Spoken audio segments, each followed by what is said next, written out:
Assalamualaikum warahmatullahi wabarakatuh.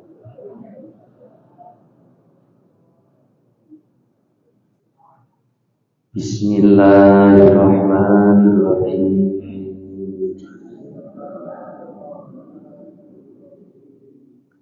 Asyhadu an la ilaha illallah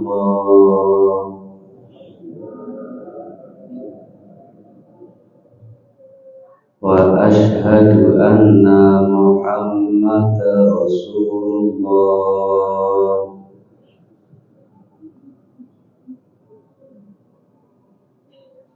Raditu billahi rabban wa bil islami dinan wa bi Muhammadin sallallahu alaihi wasallam nabiyya wa rasulah. Allahumma anfa'na bima 'allamtana wa 'allimna ma yanfa'una wa zidna ilma warzuqna fahma. Alhamdulillahi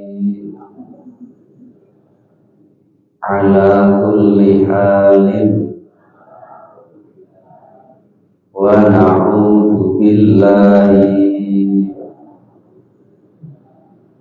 min hali ahlina. Alhamdulillah bi'tisami bihablil matin. Asyhadu an la ilaha illallah wahdahu la syarika lah wa asyhadu anna Muhammadan abduhu wa rasuluh. Allahumma salli ala Muhammadin abdika wa rasulikal karim wa ala alihi wa ashabihi ajma'in. Wa qala ta'ala fi kitabihil karim, a'udzu billahi minasyaitonir rajim. Bismillahirrahmanirrahim. Wa'tasimu bihablillahi jami'an wa la tafarraqu. Al-ayat. Bapak-bapak, ibu-ibu, hadirin wal hadirat, jamaah kajian Tasawuf rahimakumullah. Puji syukur marilah kita aturkan kepada Allah Subhanahu wa taala yang telah memberikan kenikmatan kepada kita sehingga syukur walhamdulillah pada pagi ini kita bersama-sama bisa bermuajahah dan bermujalasah dalam keadaan sehat walafiat. Mudah-mudahan langkah ringan kita dalam menjalankan ibadah kepada Allah mendapatkan ridhonya. Amin ya rabbal alamin. Sholawat beriring salam mudah-mudahan tetap tercurah limpahkan kepada Nabi kita Nabi Muhammad sallallahu alaihi wasallam beserta para sahabat, keluarga, dan mudah-mudahan melimpah kepada kita semua umat. Hadirin wal hadirat rahimakumullah, melanjutkan kajian tentang Adabul Ikhtilaf dari karya Dr. Toha Jabir Fayad Al-Almani dalam bukunya yang berjudul Adabul Ikhtilaf fil Islam. Kita akan melanjutkan kajian etika beda pendapat. Bapak Ibu yang saya hormati, kemarin kita sudah mengkaji masalah kaidah innal islama ma'akada ala syai' mithlu ta'kidihi ala kalimat tauhid wa tauhidul kalimat walakinal muslimin la aslafa wa ahallu wa akhallu bi kalimatit tauhid wa zahadu bi tauhidul kalimat. Sesungguhnya Islam itu tidak dikuatkan atas segala sesuatu seperti dikuatkannya oleh kalimat tauhid atau tauhidul kalimat. Akan tetapi orang-orang muslim kebanyakan meninggalkannya, tidak memakai kalimat tauhid itu sebagai penguat pengikat untuk kebersamaan.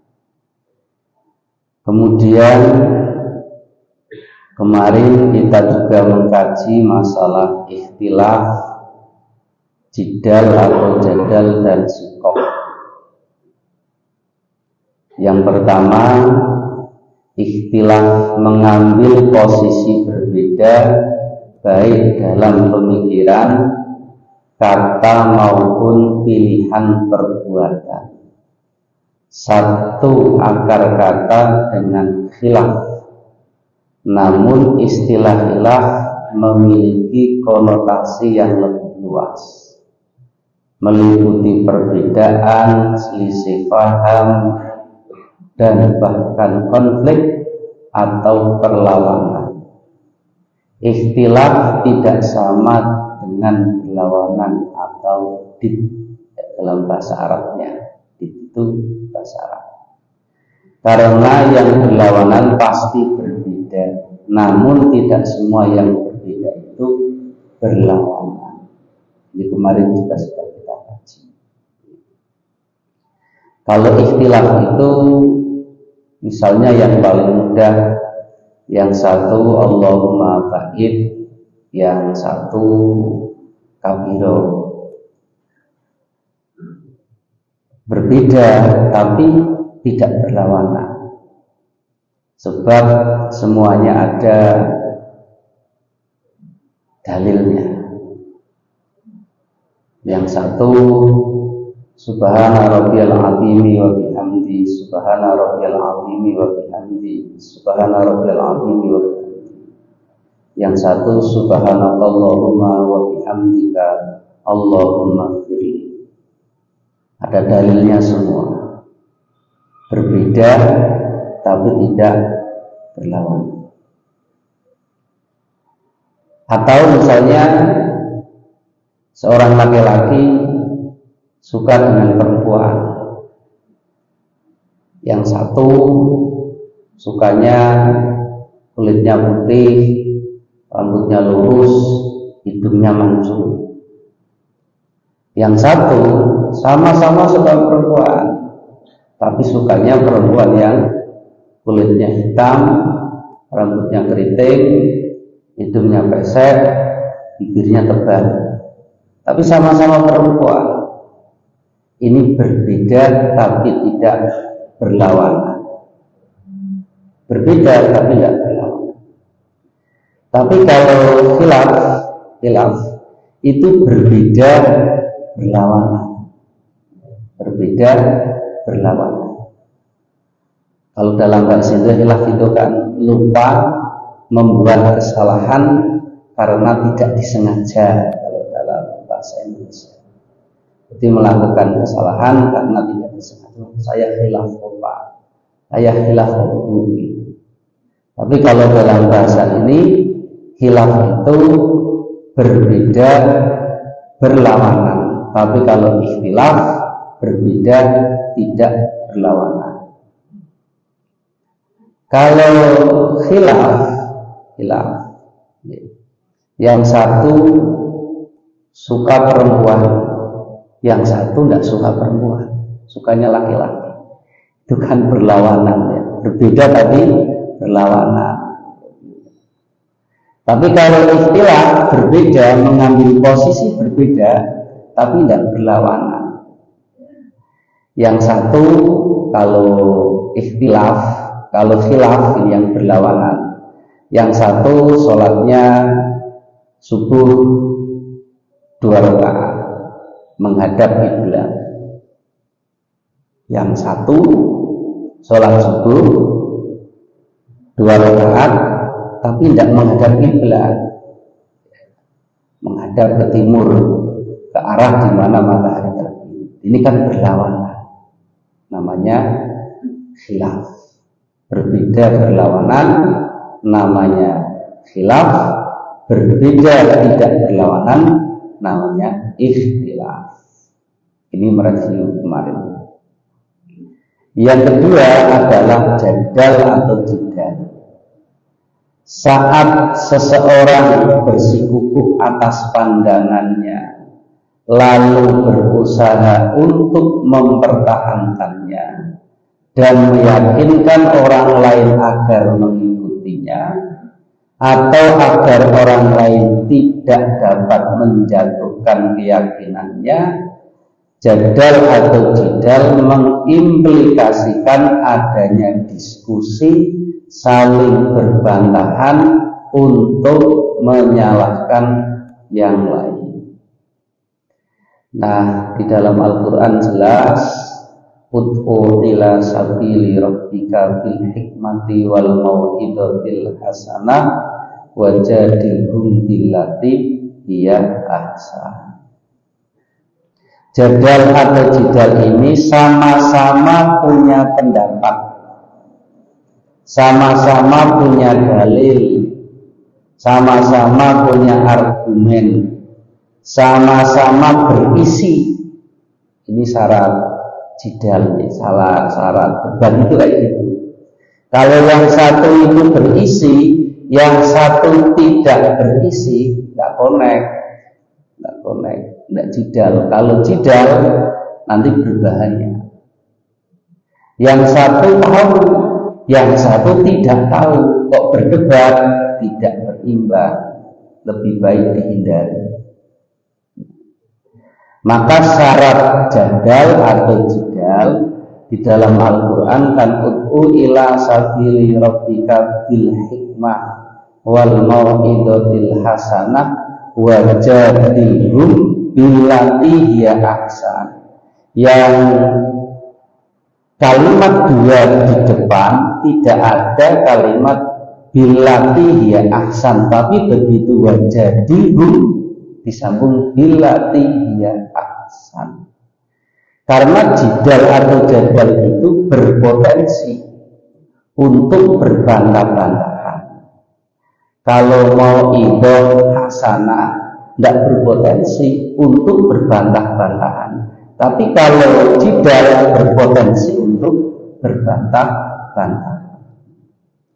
Maka kalau jidal itu idealnya sama-sama berisi, sama-sama tahu, sama-sama ahlinya, sehingga ketika berbantah-bantahan, yang satu ada argumentasinya, yang satu juga memiliki argumentasi, yang sama-sama ketika berbantah-bantahan memiliki bukti, dalil, referensi yang sama-sama bisa dihadirkan, yang sama-sama bisa sebagai penguat atas dasar apa yang dia sampaikan.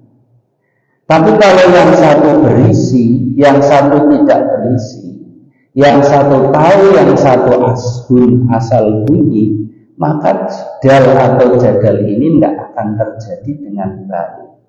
Pasti tidak akan billati hiya ahsan. Maka syarat jadal atau jidal itu sebaiknya apabila harus kita lakukan, lawan yang kita jadikan lawan itu berseimbang atau minimal ya satu level lah, satu level. Kalau kemudian panjenengan ngobrol sama teman atau sama siapapun ke arah berbantah-bantahan dan tahu yang kita ajak lawan bicara itu orang yang tidak satu level, maka lebih baik ditinggalkan. Panjenengan tahu, dia tidak tahu. Kok ngotot? Ya sudah, ditinggalkan. Kalau panjenengan layani, nanti sama-sama tidak normalnya. Menghabiskan energi, kemudian capek, yang terakhir tersulut emosi. Kayak gitu. Lebih baik tinggalkan. Sebab ideal jidal yang kedua adalah sama-sama punya bukti dan penguat atau argumentasi yang kira-kira bisa dijadikan secara berimbang. Yang satu berpendapat bahwa masalah A itu yang dijadikan sebagai hujah ini, dalilnya ini, misalnya dalam masalah agama. Yang satu juga punya hujah, dalilnya ini. Nah, kalau terjadi jidal namun sama-sama berimbang dan punya argumentasi yang sama-sama kuat, dicari jalan tengahnya. Loh, kalau Bapak punya dalilnya mana? Dalilnya ini. Saya juga punya dalilnya ini. Sama-sama punya dalil. Kemudian dalilnya dihadirkan, kemudian dicari di antara dua dalil itu mana yang lebih kuat. Namanya kalau dalam bahasa hukum Islam, mencari dalil yang lebih kuat di antara dalil-dalil yang ada dinamakan dengan tarjih. Tarjih yaitu memilih dalil-dalil di antara dalil yang kuat. Setelah kemudian dicari, oh ternyata dalil panjenengan lebih kuat daripada dalil saya. Oh ternyata argumen panjenengan lebih kuat daripada saya. Hitungan-hitungan saya ada yang salah, hitungan panjenengan yang benar. Ya sudah, saya ikut panjenengan saja, nggak apa-apa. Karena ternyata data yang saya hadirkan kurang valid. Ternyata data yang saya sampaikan tidak kuat. Ada hitungan-hitungan yang salah. Nah, ketika jidal terjadi secara berimbang, idealnya akan ketemu seperti itu. Ya. Kalau kemudian lawan bicaranya dalilnya lebih kuat, maka yang dalilnya tidak lebih kuat atau lemah, dia akan mengikuti dengan ikhlas. Tidak apa-apa, sudah saya mengikuti panjenengan. Kalau sama-sama kuat, sama-sama valid dan bisa digunakan semuanya, berjalan masing-masing, tapi bisa saling menghormati, ya sudah. Kalau seperti itu, panjenengan bisa menggunakan ini, saya bisa menggunakan ini. Wow, sama-sama kuat. Sama-sama bisa dipakai. Ini jidal atau jadal. Yang ketiga adalah sikop. Sikop ini diskusi yang menjadi lebih keras dan kasar, dilakukan hanya untuk menunjukkan keunggulan masing-masing, tertutup kemungkinan untuk saling memahami, tidak lagi peduli dengan kebenaran yang diperdebatkan. Nah, ini jidal yang buruk itu jadinya sikop. Ya. Jidal yang buruk jadinya sikop. Jidal yang tidak berimbang, jidal yang mengarah kepada sesuatu merendahkan, itu namanya sikop. Pokoknya sudah pokok. Sampean salah. Aku sing bener, tapi yang menyalahkan itu kemudian tidak mampu menghadirkan data. Yang lemah tidak mau mengakui yang lebih kuat. Pokoknya saya ini. Kalau enggak ya sudah, enggak apa-apa. Kalau saling menyadari, itu namanya jadal atau jidal. Tapi kalau sudah saling menyerang, merendahkan, argumen yang kalah kemudian tidak mau mengaku yang lebih kuat, itu yang namanya sikok. Nah, ini yang harus dihindari, Bapak Ibu yang saya hormati. Kalau ini tidak dihindari, sikok ini menjadikan kita orang mukmin yang tidak baik, karena dalam berbantah-bantahan tidak mengedepankan kebersamaan.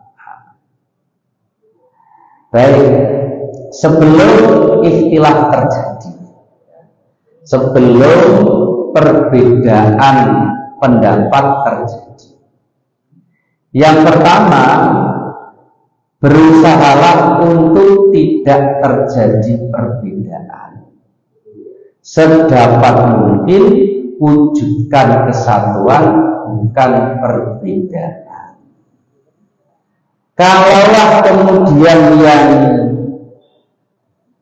tidak prinsip-prinsip, tidak kemudian sangat urgen, carilah persamaan-persamaan. Tidak harus mencari perbedaan kalau ada yang sama. Toh sholat duhurnya 4 rakaat sama, yang disembah sama, rukuk sujudnya sama. Kenapa harus kemudian mencari perbedaan-perbedaan yang tidak prinsipal? Kayak dikirani orang seneng kok bahas sholat. Aku biasanya dikirani seru. Saya tak cari yang dikirani satu. Nah, mencari masjid yang dikirani seru kebetulan jauh. Malah begitu mendapatkan masjid yang seperti dia maksud, sholat ini sudah orang itu jamaah. Ini kan tidak prinsip. Atau kebalikannya, saya biasanya kalau Jumatan itu yang khotibnya tidak pegang tongkat. Sudah masuk ke masjid, begitu lihat tongkat khotibnya naik, pegang tongkat. Nah, itu ini kalau aku, itu ini. Saya tak cari yang tidak pegang tongkat saja, karena saya biasanya kalau Jumatan khotibnya tidak pegang tongkat. Begitu keluar cari masjid yang khotibnya tidak pegang tongkat, tidak ada. Akhirnya daripada mengikuti Jumatan yang khotibnya pegang tongkat, lebih baik tidak usah Jumatan. Ini kan lebih kucluk lagi. Maka berusaha untuk tidak terjadi perbedaan, sedapat mungkin wujudkan kesatuan, bukan perbedaan. Sama kita toh. Sebagaimana Nabi Muhammad SAW dalam banyak hadis mengungkapkan indahnya persamaan, kuatnya persamaan satu muslim dengan muslim lainnya.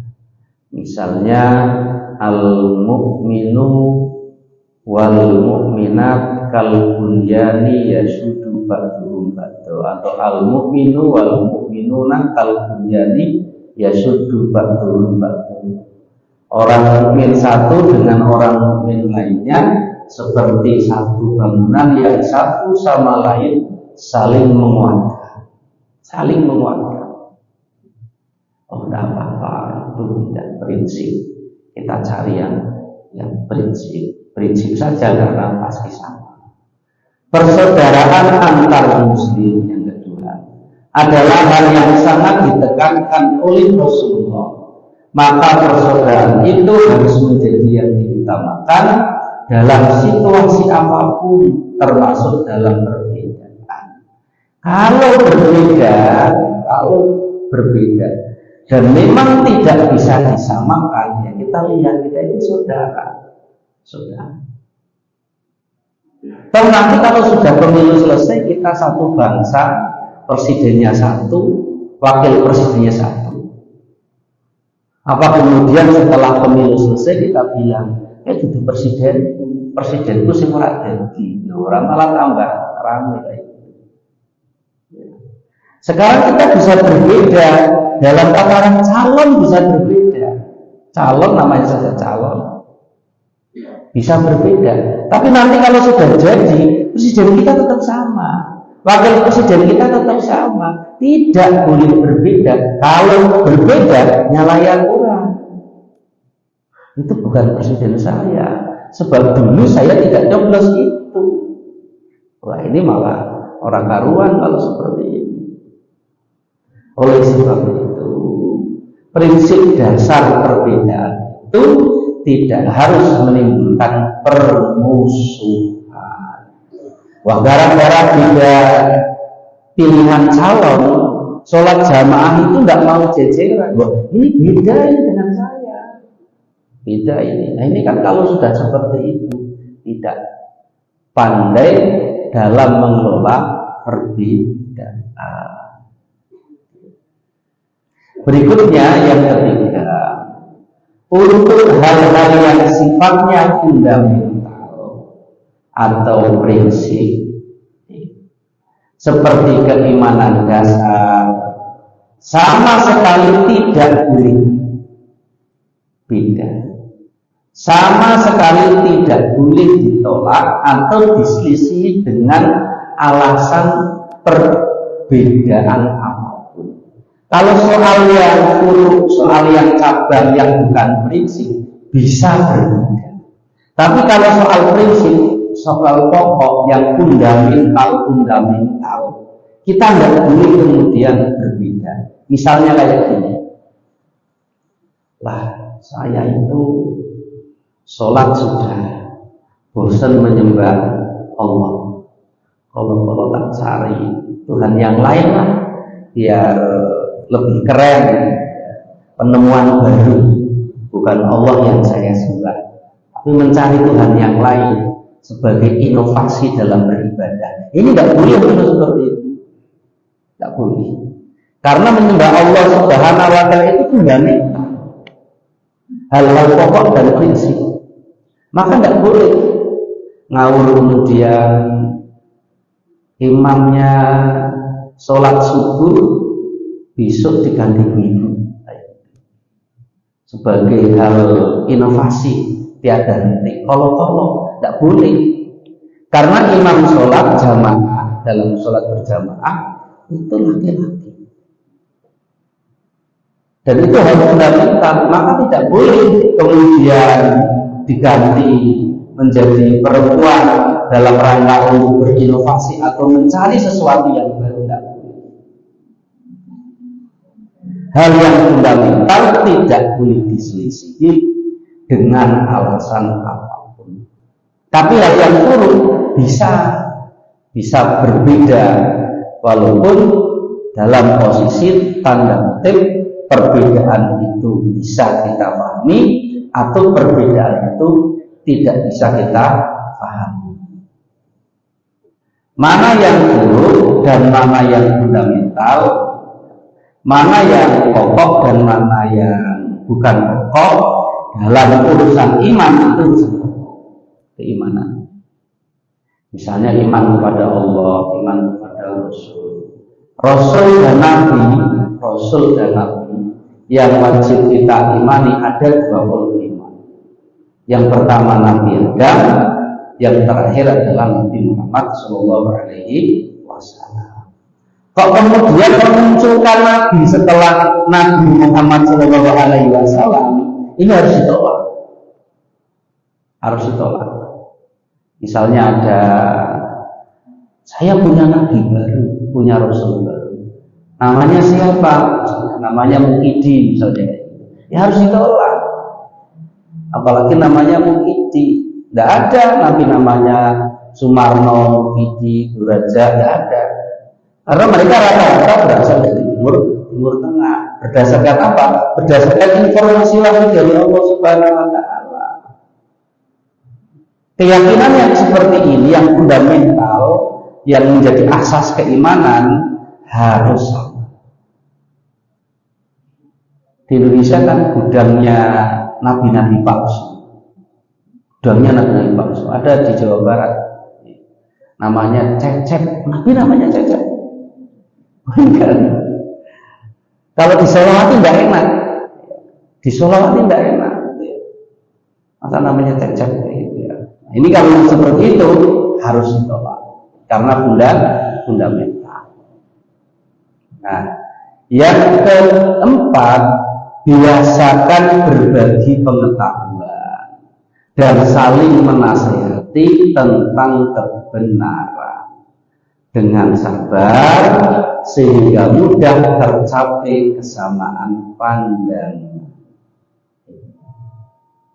Yang keempat ini bagi kita harus sama-sama memahami bahwa setiap manusia diberi oleh Allah Subhanahu wa Ta'ala kelebihannya masing-masing. Kalau kita kemudian memiliki kelemahan, kemudian teman kita memiliki kelebihan, dan kita diberikan kelebihan apa yang dimiliki oleh teman kita tentang kebenaran, ya kita harus terima dengan penuh kesabaran. Kadang-kadang kita tahu bahwa apa yang disampaikan oleh teman kita itu benar, tapi karena kita gengsi, tidak mau bersabar, kadang-kadang kita tidak mau. Atau kita tahu bahwa apa yang kita sampaikan itu benar, tapi menyampaikannya tidak sabar, sehingga juga tidak terjadi kebaikan. Misalnya kayak ini, Pak, jenengan kok takbirnya tidak sampai ke atas, tidak sampai ke atas. Allah Akbarnya bawa saja, tidak sampai ke atas. Oh, sudah, terima kasih masukannya. Terima kasih. Besoknya dilihat, nah kok masih sama Pak takbirnya, diingatkan lagi. Oh iya, terima kasih masukannya. Saya juga punya dalil kenapa kemudian saya takbirnya tidak sampai atas. Dalilnya ini. Kemudian yang memberi masukan ini, oh ternyata panjenengan punya dasar juga kenapa takbir seperti itu. Iya. Ya sudah, kalau seperti itu kita saling menghormati. Panjenengan pakai takbir yang tidak sampai ke atas, saya pakai takbir yang sampai ke atas. Ini namanya jidal yang berimbang. Hingga saling menghormati. Memberi tidak harus menyakiti. Menerima tidak harus gengsi. Tidak harus gengsi. Nah inilah yang kemudian sebelum ikhtilaf terjadi sama-sama kita sadari bahwa kita bukan manusia yang sempurna, bukan manusia yang sempurna, sehingga ketika terjadi hal-hal yang berbeda, kita yang berbagi ilmu pengetahuan. Soal hal-hal yang kita tidak ketahui, ya kita bertanya. Soal hal-hal yang memang kita berpotensi untuk masuk ke dalam hal-hal yang tidak sesuai, jangan malu bertanya. Maka ada kata-kata malu bertanya sesat jalan. Tanya Bapak Ibu yang saya hormati, yang kelima, utamakan para ulama, faqih atau fuqaha yang mendalam pengetahuannya dan soleh perilakunya sebagai rujukan dan tempat bertanya. Sebab ini penting bagi kita, saya dan Bapak Ibu hadirin yang saya hormati, untuk mencari orang-orang yang betul-betul ahli dalam bidangnya, agar tidak tersesat dalam mendapatkan fatwa atas pertanyaan yang kita ajukan. Yang membaca Al-Quran saja masih dihijab, kemudian ditanya masalah fikih, baca Quran saja masih dihijab, atau kadang-kadang bacanya yang tulisan Latinnya itu, kemudian karena bicaranya bagus, punya retorika dalam menyampaikan pembicaraan, menyampaikan kalam, dia hebat, seorang orator, kemudian disebut ulama. Baca Qurannya hijab, tapi dia pandai dalam berorasi, pandai dalam ceramah. Akhirnya ditanya soal hukum, yang memberi fatwanya salah-salah. Atau misalnya arju ilal Quran wa sunnah, misalnya kembali kepada Al-Quran dan Sunnah. Hebat pidatonya. Tapi perangkat untuk menuju Al-Quran dan As-Sunnah dia tidak punya. Bahasa Arabnya tidak bisa. Maka bagaimana untuk menuju Al-Quran dan As-Sunnah? Sebab alat untuk memahami itu yang paling dasar adalah bahasa Arab. Nah, sekarang ada banyak orang-orang yang meniru tokoh-tokoh hebat, tapi kan hanya sebagai pemeran atau dalam bahasa lain ya, dia sebagai pemain saja. Misalnya ada orang yang pandai menirukan suaranya Bung Karno, tapi kan dia hanya pandai menirukan saja, tapi jauh dari itu. Ada orang yang pandai menirukan suaranya Pak Presiden Jokowi misalnya, hampir sama orangnya, hampir persis, suaranya hampir sama. Begitu dimunculkan di televisi hampir sama, hanya biasanya dengan samaran nama yang diplesetkan. Tapi kan dia hanya seorang pemain saja, yang kemudian dia berperan atas dasar apa yang dibutuhkan dan diinstruksikan. Tapi kedalamannya ya tidak sebagaimana tokoh aslinya. Demikian pula Bapak Ibu yang saya hormati, sekarang banyak orang yang kemudian menjadi kiai, menjadi mubalik instan di bidang apapun, asal retorikanya, penyampaiannya bagus, apalagi bisa terus lucu, itu bisa hebat. Padahal dia bukan fakih, dia bukan ulama, dia bukan orang yang ahli, tapi karena penyampaiannya hebat, dianggap dia orang yang hebat dalam bidang apapun, baik bidang agama maupun bidang yang lain. Karena penyampaiannya ini meyakinkan, ini ekonom sejati. Wah, ini ahli ekonomi hebat ini. Padahal latar belakangnya pendidikan tidak ada, tidak punya jiwa wirausaha, tidak punya pengalaman berbisnis, tapi begitu pegang mix, dikasih mimbar, bicaranya hebat, dikira ekonomi hebat, ahli ekonomi. Padahal dia hanya ahli bicara.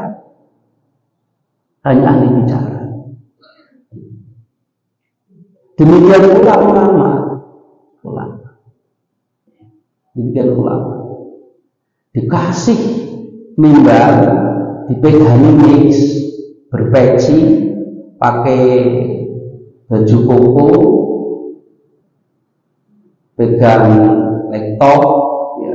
Bicaranya hebat sekali, dikira ulama, tapi kedalaman ilmunya tidak sedalam ulama.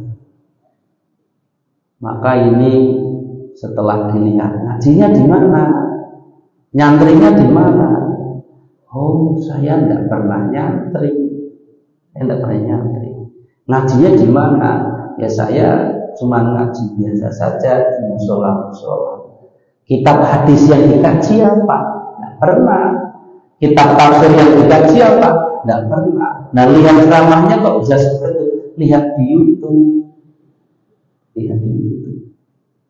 Akhirnya begitu dikejar dalam pertanyaan-pertanyaan masalah-masalah agama yang mendalam, dia tidak bisa jawab. Karena dia seorang orator yang hebat, tapi bukan fuqaha. Nah, barangkali kita, saya dan panjenengan itu harus berusaha mencari para fuqaha yang betul-betul mumpuni dalam bidang. Untung saja di Muhammadiyah para fuqaha, para faqih dikumpulkan dalam sebuah lembaga dan majelis yang dinamakan dengan majelis tarjih. Hingga kita tidak sulit untuk mencari fuqaha-fuqaha yang dalam tanda kutip gadungan. Itu dikira fuqaha, ternyata tidak. Ilmu pengetahuannya mendalam dan soleh perilaku. Nah, di Muhammadiyah ada majelis tarjih. Kita cukup tanya kepada orang-orang yang terkumpul di dalamnya, orang-orang pilihan dalam segala bidang ilmu pengetahuan. Ketika kita ditanya nanti oleh Majelis Tarjih PP Muhammadiyah, dibahas dan dipilihkan jawaban yang paling kuat di antara dalil-dalil bayani, burhani, dan irfan, sehingga kita akan terjebak oleh ulama-ulama yang dalam tanda kutip orang-orang yang hanya ahli berbicara. Ada cerita yang menarik terkait dengan mendalam pengetahuannya dan soleh perilakunya.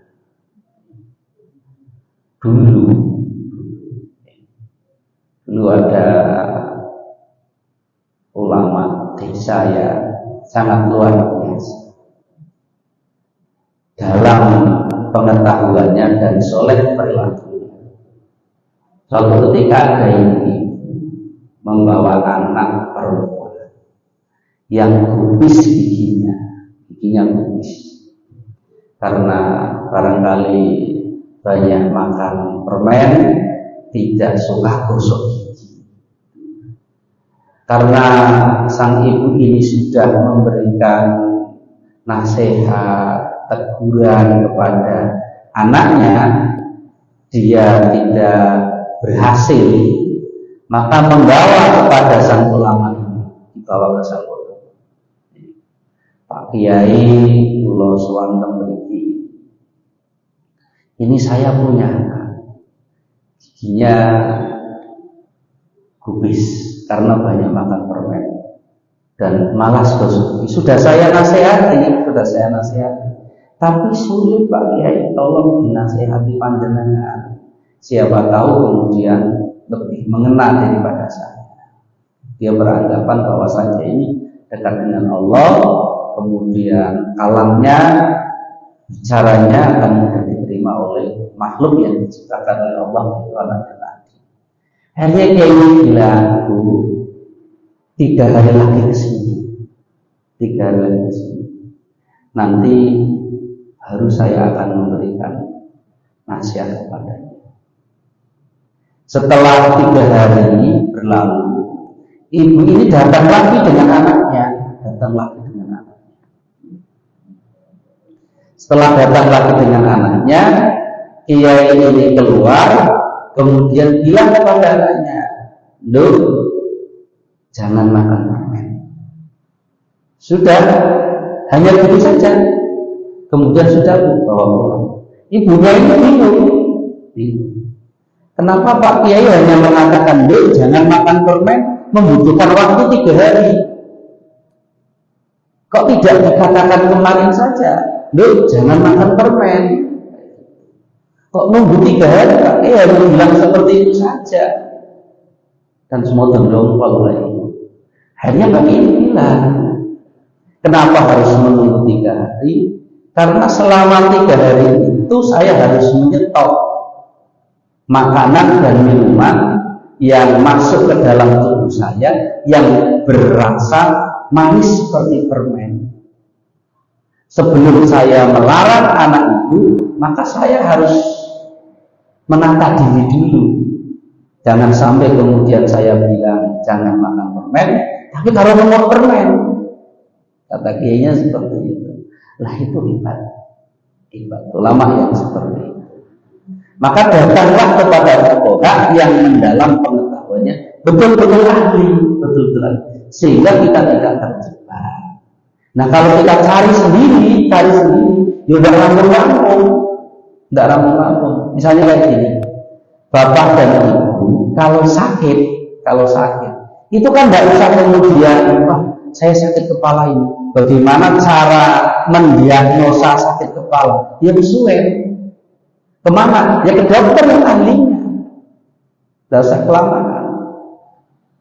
Saya kok dadanya sakit ini, kemudian tidak usah buka laptop kemudian cari dada sakit itu penyakitnya apa saja, obatnya apa saja, cara mengatasinya bagaimana, ya sesuai nanti. Makanya ke dokter yang mengahlinya, Pak Dokter, saya sakit, bagian ini yang saya rasakan, nanti Pak Dokter yang ahli yang akan mendiagnosis, kemudian memberi obat. Demikian pula dalam hal agama kita cari orang-orang yang ahli, agar tidak salah dalam mencari fatwa, mencari hukum, dapat terselesaikan dengan baik. Yang terakhir, kritik dan peringatan dari sesama muslim anggaplah sebagai kepedulian dari saudara dan termasuk perilaku yang baik. Karena itu harus dilakukan dengan jalan yang baik dan diterima secara baik.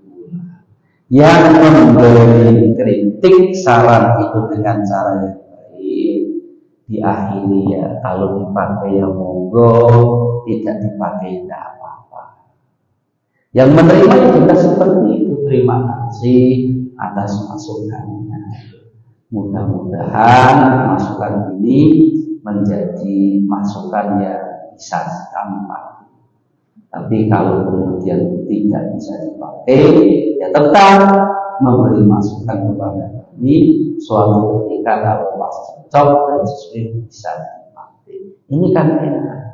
Wah, angel kayak dikasih masukan, angel, sungkan muru masjid liane. Kayak gitu. Kebiasaan kita kan kadang-kadang muncul seperti itu, memaksakan pikirannya untuk bisa dipakai orang lain. Padahal orang lain juga punya pikiran, juga punya pendapat. Nah, ini yang harus kita sama-sama sadari. Saya kira itu bapak-bapak, ibu-ibu, hadirin wal hadirat, kajian terkait dengan adabul ikhtilafil Islam ini memang agak lama karena saya mengurutkan dari buku aslinya yang kemudian bisa dirujuk, bisa dilihat dan sama-sama bisa dipelajari sesungguhnya. Tapi kalau saya menggunakan buku aslinya barangkali ada hal-hal yang sulit untuk dipahami dan dimengerti karena keterbatasan. Ini buku aslinya ini Bapak, biar kayak ngaji kayak gitu. Biar tidak seperti itu. Ini buku aslinya. Ada buku Tilawahul Islam. Ini karya Toha Jabir Alwani. Nah ini referensi yang saya pakai. Nah kalau kita lihat selama 3 pertemuan membahas ini, kita masih sampai di sini. Nah, kalau sabar, nah kita nanti akan satu mengkaji. Nah, ini kita menunjukkannya buku yang kita pakai agar tidak kemana-mana. Karena saya suruh pendapat sendiri tentu ya tidak mampu karena memiliki keterbatasan. Ini buku rujukan. Saya kira itu agar Bapak Ibu tidak kemudian mengarang dulu tidak. Saya tidak salah. Karena keterbatasan ilmu yang saya miliki. Mari kita akhiri Bapak Ibu yang saya hormati pada kajian yang kali ini dengan bersama-sama baca doa kafaratul majlis. Bismillahirrahmanirrahim. Subhanakallahumma wa bihamdika asyhadu an la ilaha ilaha illa anta astaghfiruka wa atubu ilaik. Ilaika taufiq wal hidayah. Assalamualaikum warahmatullahi wabarakatuh.